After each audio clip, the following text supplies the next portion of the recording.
এবার গ্রেপ্তারি পরোয়ানা নিয়ে মুখ খুললেন চিত্রনায়িকা পরীমনি। কদিন আগে টাঙ্গাইলের কালীহাতিতে একটি প্রসাধনী দোকানের উদ্বোধনী অনুষ্ঠানে হাজির হওয়ার কথা ছিল চিত্রনায়িকা পরীমনির। তার আগমনের কথা আগে ছড়িয়ে যায়।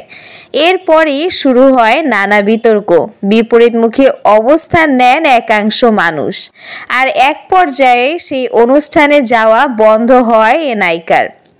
এ ঘটনায় সোশ্যাল মিডিয়ায় ক্ষোভ প্রকাশ করেন পরীমনি, জানিয়ে ভক্ত, শুভাকাঙ্ক্ষী ও নেটিজেনরা বেশ উদ্বেগ জানান।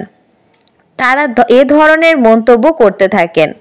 আবার এই চর্চার মধ্যেই রোববার ২৬ জানুয়ারি ব্যবসায়ী নাসির উদ্দিন মাহমুদের দায়েরকৃত এক মামলায় গ্রেপ্তারি পরোয়ানা জারি করা হয় এই নায়িকার বিরুদ্ধে।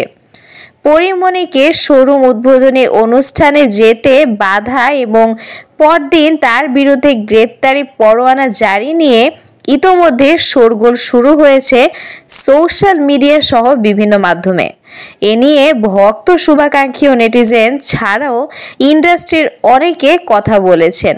এবার বিষয়টি নিয়ে সরাসরি কথা বললেন এই অভিনেত্রী। এই চিত্রনায়িকার কাছে ফেসবুকে লেখালেখির পরদিনই পুরনো মামলায় গ্রেপ্তারি পরোয়ানা নিয়ে জানতে চাওয়া হয়েছিল। এ ব্যাপারে একটি সংবাদ মাধ্যমকে দেয়া সাক্ষাৎকারে পরীমনি বলেন, প্রতিবাদ করার জন্য আমার বিরুদ্ধে গ্রেপ্তারি পরোয়ানা জারি হয়, তাহলে সেটি কষ্টকর। মানুষ কথা বলা ছাড়া কিভাবে থাকবে? তিনি বলেন, যিনি চুপ থাকতে চান তিনি চুপ থাকুক, কিন্তু যে কথা বলতে চায় তাকে তো কথা বলতে দিতে হবে।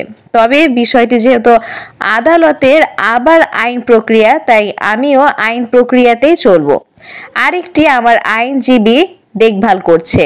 গ্রেফতারি পরোয়ানা জারি হলে পরীর পক্ষের আইনজীবী নীলাঞ্জনা রিফাত সুরভি আদালতে সময় আবেদন করেন, কিন্তু আদালত তা নামঞ্জুর করে চার্জ গঠনের আদেশ দেন এবং আগামী 10 মার্চ সাক্ষ্য গ্রহণের তারিখ ধার্য করেন।